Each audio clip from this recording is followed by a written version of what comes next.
Media Vietnam kaget pemain timnas Indonesia tersenyum usai gagal juara Piala AFF 2020.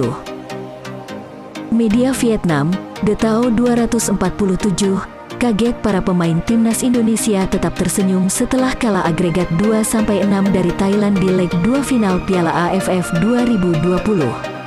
Mereka menilai, apa yang ditunjukkan personel timnas Indonesia sangat jarang terjadi, mengingat biasanya pemain-pemain yang timnya merasakan kekalahan di final bakal menangis.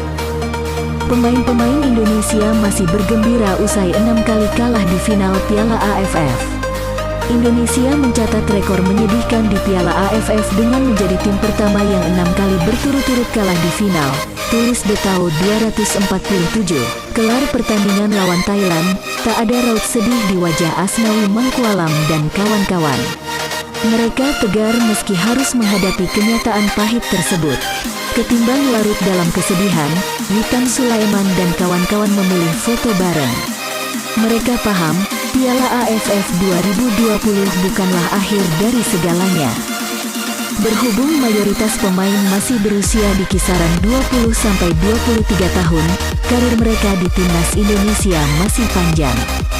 Selain masih bisa tampil di level U23 seperti Piala AFF U23, SEA Games hingga Asian Games tahun ini, mereka juga dapat turun di ajang senior, yakni kualifikasi Piala Asia 2023 dan Piala AFF 2022.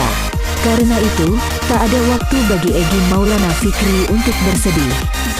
Selanjutnya, pada 14-22 Februari tahun 2022, Sintayong akan membawa timnas Indonesia turun di Piala AFF U23 2022 yang digelar di Kamboja.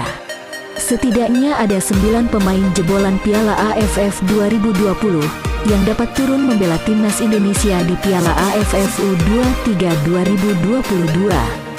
Jumlahnya bisa lebih banyak lagi jika nama-nama di bawah ini dilepas sang klub masing-masing.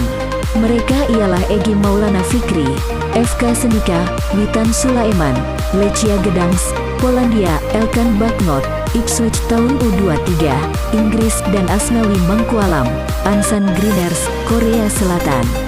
Namun, melihat kondisi terkini, Sintayong condong mengandalkan pemain-pemain yang berkarir di tanah air saat turun di Piala AFF U23 2022. Di Piala AFF U23 2022, timnas Indonesia tergabung di grup B bersama Malaysia, Myanmar dan Laos. Hanya juara grup yang lolos otomatis ke semifinal Piala AFF U23 2022.